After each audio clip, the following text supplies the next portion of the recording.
What's going on, everybody? It's Woke Fatty here, back again. This will be episode 1 of White Trash Fat Communist reading the Communist Manifesto. Last time I was here, it was episode 0. I was just reading the preface. Today we'll actually read chapter 1, which is Bourgeois and Proletarians. So, this is the Manifesto of the Communist Party by Karl Marx and Frederick Engels. A specter is haunting Europe, the specter of communism. All powers of old Europe have entered into a holy alliance to exorcise this specter. Pope and Tsar, Metternich and Guizot, French radicals and German police spies. Where is the party in opposition that has not been decried as communistic by its opponents in power? Yeah. Even right-wing liberals in America get called communist by MAGA. Where the opposition that has not hurled back the branding reproach of communism against the more advanced opposition parties as well as against its reactionary adversaries. Two things result from this fact. 1, communism is already acknowledged by all European powers to be itself a power. And 2, it is high time that communists should openly, in the face of the whole world, publish their views, their aims, their tendencies, and meet this nursery tale of the specter of communism with a manifesto of the party itself. To this end, communists of various nationalities have assembled in London and sketched the following manifesto, to be published in the English, French, German, Italian, Flemish, and Danish languages. So, Chapter 1, Bourgeois and Proletarians. The history of all existing society is the history of class struggle. Freeman and slave, patrician and plebeian, lord and serf, guildmaster and journeyman, in a word, oppressor and oppressed, stood in constant opposition to one another, carried on an uninterrupted, now hidden, now open fight. A fight that each time ended either in a revolutionary reconstruction of society at large or in the common ruin of the contending classes. In the earlier epochs of history, we find almost everywhere a complicated arrangement of society into various orders, a manifold gradation of social rank. Tough words, bro. In ancient Rome, we have patricians, knights, plebeians, slaves. In the Middle Ages, feudal lords, vassals, guildmasters, journeymen, apprentices, and serfs. In almost all these classes, again, subordinate gradations. The modern bourgeois society that has sprouted from the ruins of feudal society has not done away with class antagonisms. It has but established new classes, new conditions of oppression, new forms of struggle in place of the old ones. And again, this is written in the 1800s. The same is true today. Things are different now. There was no, Marx doesn't know anything about these independent contractors like DoorDash and rideshare drivers, taxi drivers, stuff like that has changed the modern economy, the freelance work that people are subjected to. And it would be interesting to hear what he had to say about that. But you have to view this stuff through this lens, but you got to update it at the same time. But that's why this stuff is important, because a book written 200 years ago, still you can see aspects of modern life in a text that's 200 years old. Anyway, sorry. Our epoch, or epic, I don't know, the epic of the bourgeoisie possesses, however, this distinctive feature. It has simplified the class antagonisms. Society as a whole is more and more splitting up into two great hostile camps, into two great classes directly facing each other, bourgeoisie and proletariat. Basically, well, the rich who own everything and the workers who are forced to, wage labor. Anyway, you get the picture. From the serfs of the Middle Ages sprang the chartered burghers, of the earliest towns. From these burgesses, the first elements of the bourgeoisie were developed. See, that's where comprehension, because he's using old words, I can't really tell. But I kind of get that there was something in the Middle Age feudal system that the modern day bourgeoisie kind of came from, which is, to be expected. The discovery of America, the rounding of the Cape, opened up fresh ground for the rising bourgeoisie. The East Indian and Chinese markets, the colonization of America, trade with the colonies, the increase in the means of exchange and in commodities generally, gave to commerce, to navigation, to industry, an impulse never before known, and thereby to the revolutionary element in the tottering feudal society, a rapid development. The feudal system of industry, in which industrial production was monopolized by closed guilds, now no longer sufficed for the growing wants of the new markets. The manufacturing system took its place. The guild masters were pushed aside by the manufacturing middle class. Division of labor between the different corporate guilds vanished in the face of division of labor in each single workshop. Meantime, the markets kept ever growing. The demand is ever rising. Even manufacture no longer sufficed. Thereupon, steam and machinery revolutionized industrial production. He's referencing the Industrial Revolution, obviously. The place of manufacture was taken by the giant modern industry, the place of the industrial middle class, by industrial millionaires, the leaders of whole industrial armies, the modern bourgeois. So he's talking about people who own factories. And at the time, factories were the biggest thing. Nowadays, we see factories as a very common job, but back then it was like the new thing. And everyone was starting to work in factories. Nowadays, not as many people work in factories because the economy is diversified into so much. And manufacturing is often automated now.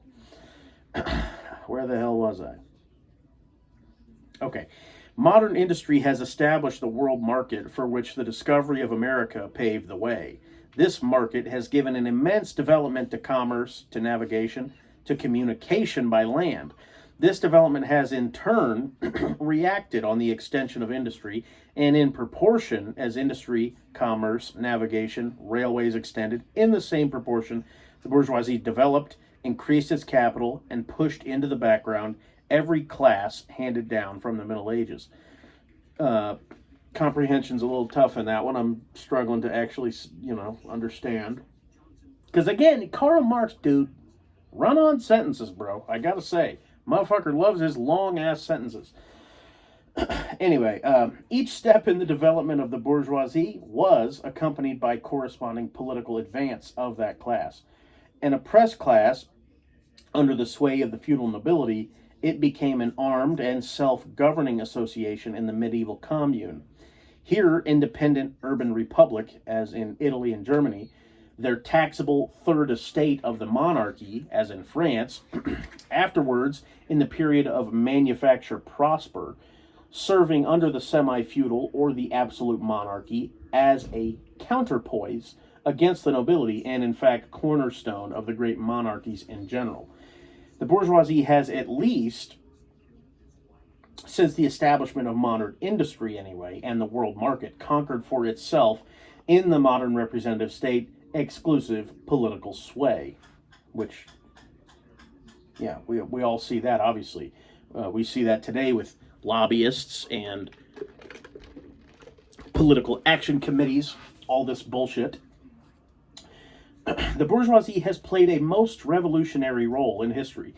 The bourgeoisie, wherever it has got the upper hand, has put an end to all feudal, patriarchal, idyllic relations.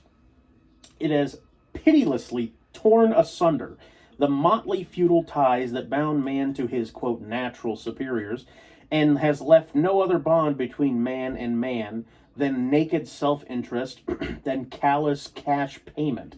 It has drowned the most heavenly ecstasies of religious fervor, of chivalrous enthusiasm, of Philistine sentimentalism, in the icy water of egotistical calculation.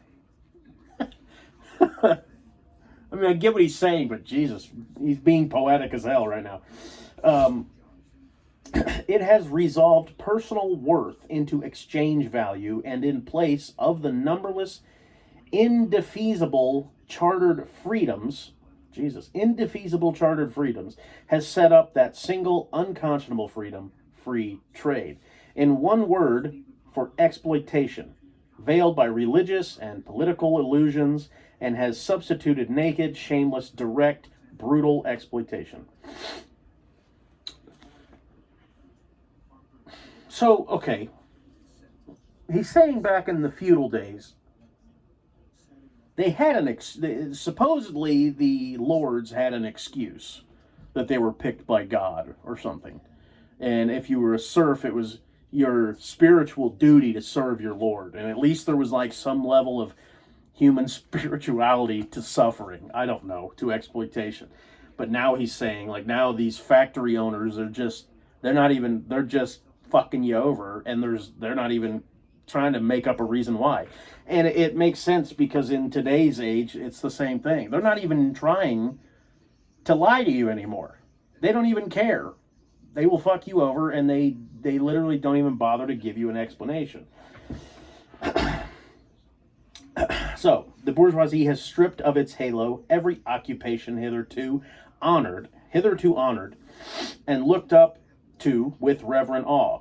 It has converted the physician, the lawyer, the priest, the poet, the man of science into its paid wage laborers. The bourgeoisie has torn away from the family its sentimental veil, and has reduced the family relation to a mere money relation.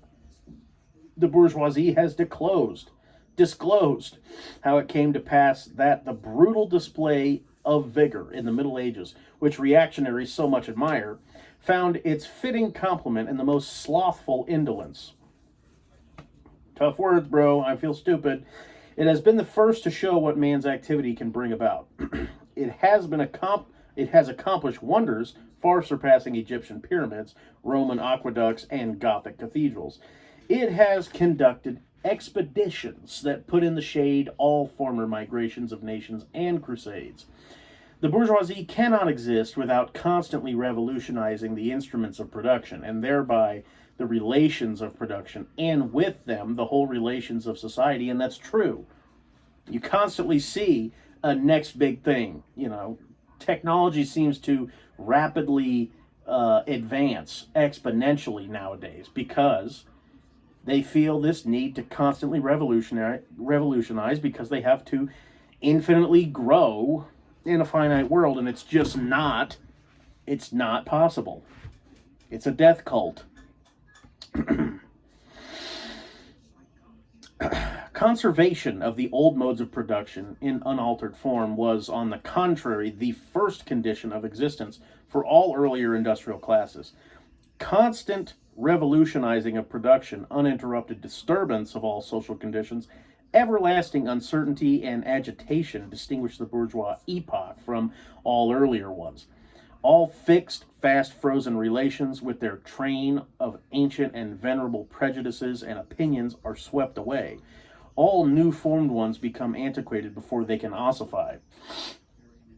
All that is solid melts into air. All that is holy is profaned, and man is at last compelled to face with sober senses his real conditions of life and his relations with his kind. That's, I often use the phrase, nothing is sacred.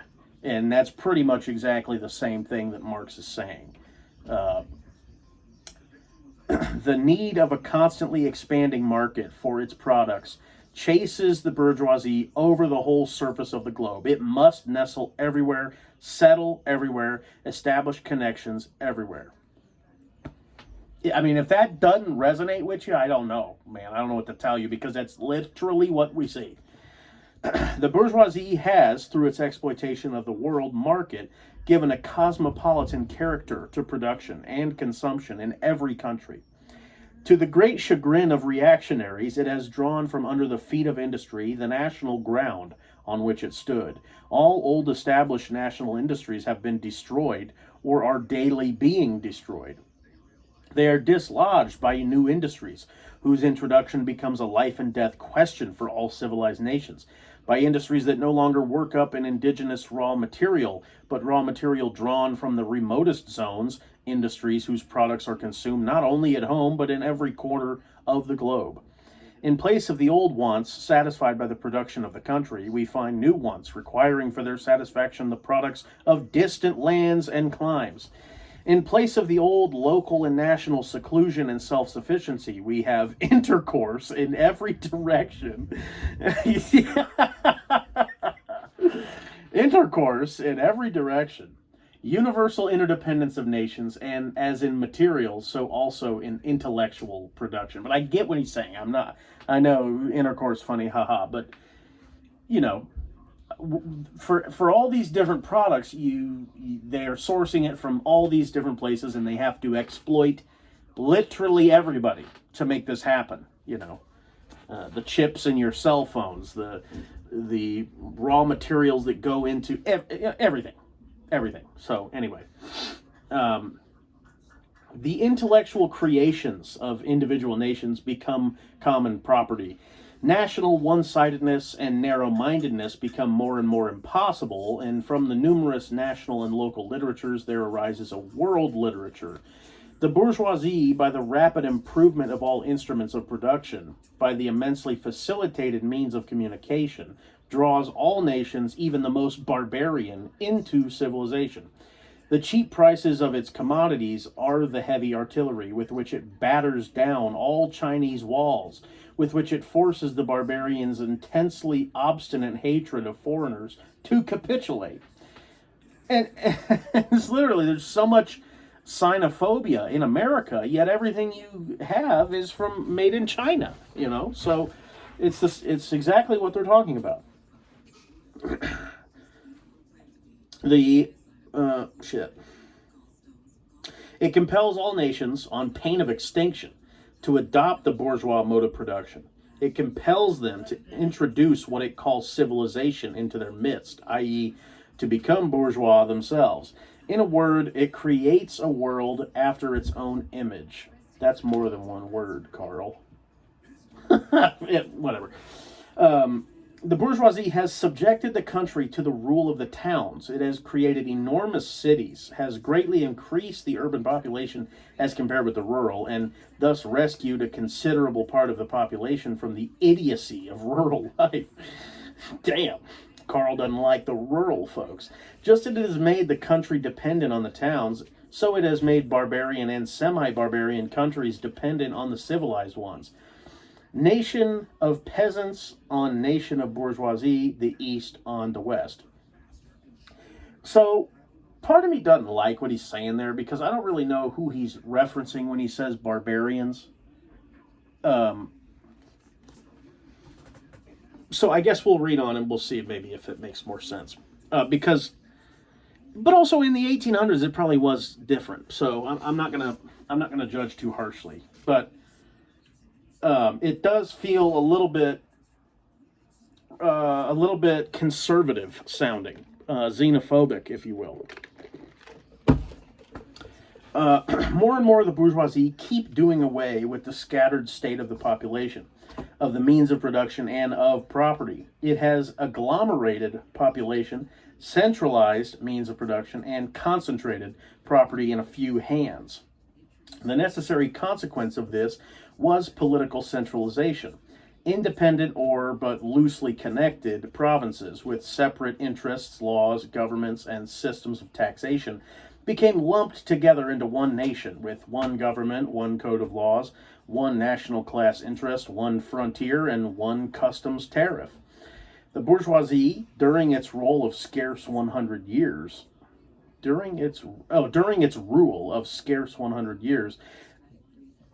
has created more massive and more colossal productive forces than all preceding generations together. So he's saying capitalism's really only existed for 100 years, and they've already, there's so much shit everywhere. I wish I could know what he would have to say about today, Anyway. Subjection of nature's forces to man, machinery, application of chemistry to industry and agriculture, steam navigation, railways, electric telegraphs, clearing of whole continents for cultivation, canalization of rivers, whole populations conjured out of the ground, what earlier century had even a presentiment that such productive forces slumbered in the lap of social labor. Don't even know what he's saying. I mean, I'm too stupid to even read that. So if you know what the fuck I just said, leave a comment. We see then that the means of production and of exchange, which served as the foundation for the growth of the bourgeoisie, were generated in feudal society.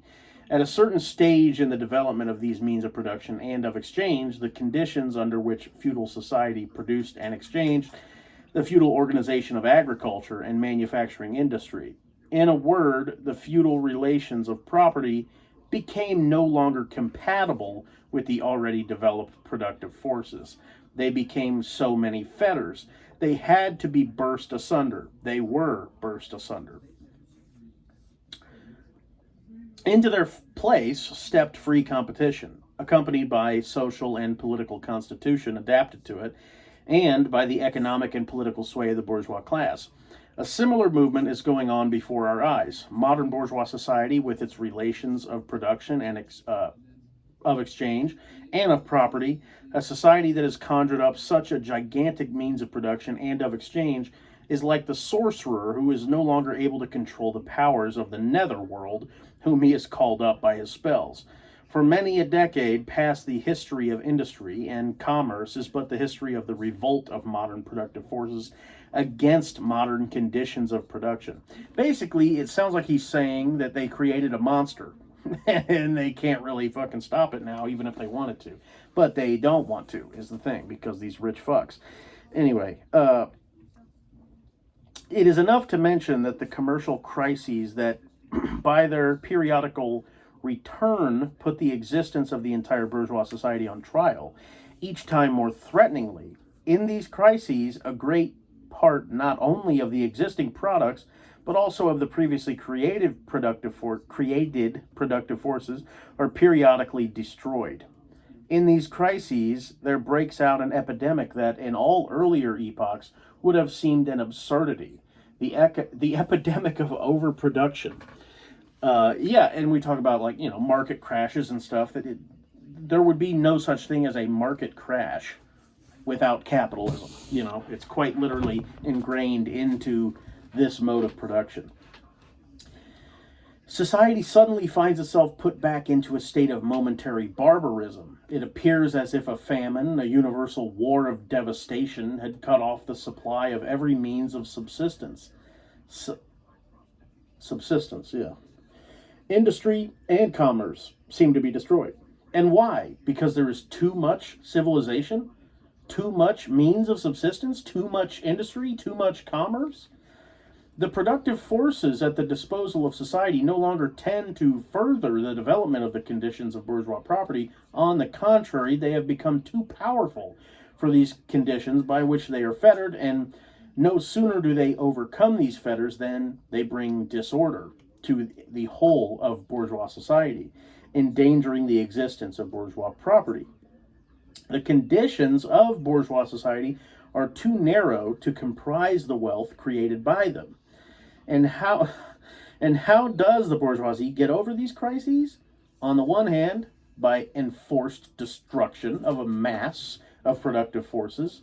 On the other, by the conquest of new markets, and by the more thorough exploitation of the old ones. That is to say, by paving the way for more extensive and more destructive crises, and by diminishing the means whereby crises are prevented. I mean, it's quite literally fighting fire with fire. He is saying that the way bourgeois society fixes crises is to slap a Band-Aid on it that will only cause the wound to get worse, but it is enough to ignore it for now. You know what I'm saying? The weapons with which the bourgeoisie felled feudalism to the ground are now turned against the bourgeoisie itself. But not only has the bourgeoisie forged the weapons that bring death to itself, it has also called into existence the men who are to wield those weapons. The modern working class, the proletarians. Enter the working class. In proportion to the bourgeoisie, i.e. capital, is developed in the same proportion is the proletariat. Fuck. Let me reread that. In proportion as the bourgeoisie is developed, in the same proportion is the proletariat, the modern working class. Developed a class of laborers who live only so long as they find work, and who find work only so long as their labor increases capital. Still don't really know what the first sentence meant, but I'm okay. These laborers who must sell themselves piecemeal are a commodity like every other article of commerce, and are consequently exposed to all vicissitudes of competition, to all fluctuations of the market. Owing to the extensive use of machinery and to division of labor, the work of the proletarians has lost all individual character and consequently all charm for the workman. Or woman, Carl. Or they, them, for that fucking matter, buddy. Anyway, he becomes an appendage of the machine, and it is only the most simple, most monotonous, and most easily acquired knack that is required of him. Hence, the cost of production of a workman is restricted almost entirely to the means of subsistence that he requires for his maintenance and for the propagation of his race. But the price of a commodity, and therefore also of labor, is equal to its cost of production. In proportion, therefore, as the repulsiveness of the work increases, the wage decreases. So, but he's not wrong, dude. Think about, the fucking worst jobs are the lowest paying ones, dude. It's just, that's how it is. Where the fuck am I? Okay. Nay more, in proportion as the use of machinery and division of labor increases, in the same proportion, the burden of toil also increases, whether by prolongation of the working hours, by increase of the work exacted in a given time, or by increased speed of the machinery.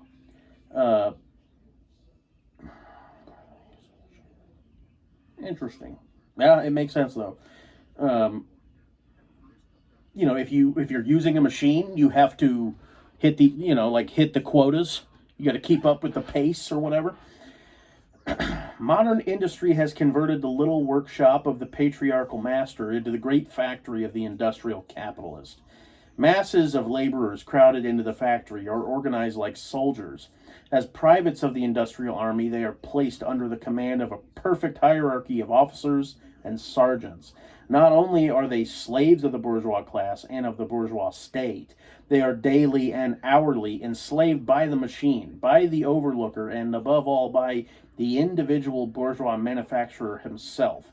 The more openly this despotism proclaims gain to be its end and aim, the more petty, the more hateful, and the more embittering it is. Ain't that a bitch, bro? The less of the skill and exertion of strength implied in manual labor, in other words, the more modern industry develops, the more is the labor of men superseded by that of women. What?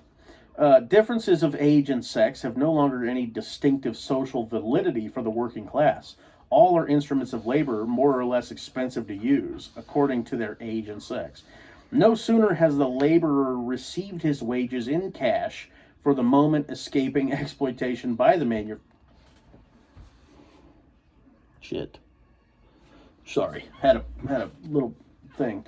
The more openly this despotism... Okay, where am I? Okay, no sooner has the laborer received his wages in cash for the moment escaping exploitation by the manufacturer than he is set upon by the other portions of the bourgeoisie, the landlord, the shopkeeper, the pawnbroker, etc. And that's true. As soon as you get your paycheck, what are you doing with it? You're paying rent, you're paying your car note, you're paying your insurance, all that shit. Immediately, The lower strata of the middle class, the small tradespeople, shopkeepers, and retired tradesmen generally, the handicraftsmen and peasants, All these sink gradually into the proletariat, partly because their diminutive capital does not suffice for the scale on which modern industry is carried on, and is swamped by the competition with the large capitalists, partly because their specialized skill is rendered worthless by new methods of production. Thus, the proletariat is recruited from all classes of the population. He's literally referencing something that is happening now, dude. The shrinking of the middle class. People have been talking about that my entire life, that the middle class is going away. Why is it going away? He just said it. Because some of these tradespeople or craftsmen or artisans or whatever, they're being made obsolete by these cheaper modes of production in these factories, you know. It's small business, basically. Small business is gone, and it's being replaced by chains, essentially, is what he's saying.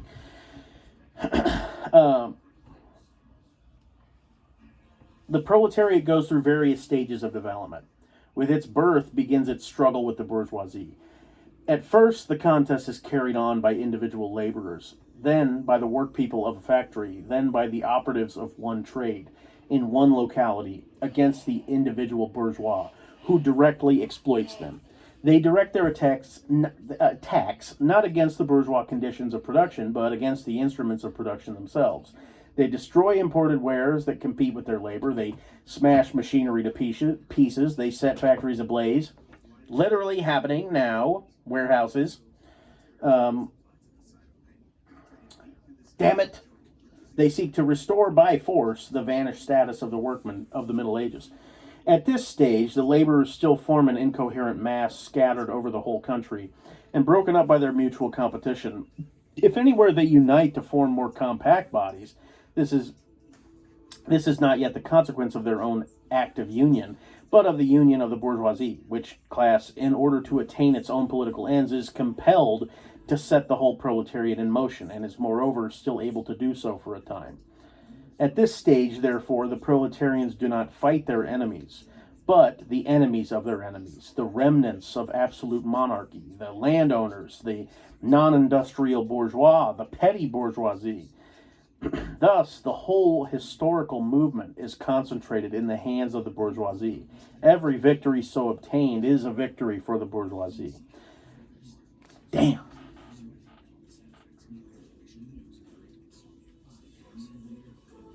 Crazy. I need a break. Okay, so we're going to stop there. I'm on page 17 at the very bottom. That's pretty nuts. I got a lot to think about. And we're 32 minutes in, so thank you for watching. More will come soon. I didn't finish chapter 1, but bear with me. And then when this series is all done, I'll put it in a playlist, and then you can just listen to it all when you go to bed. All right.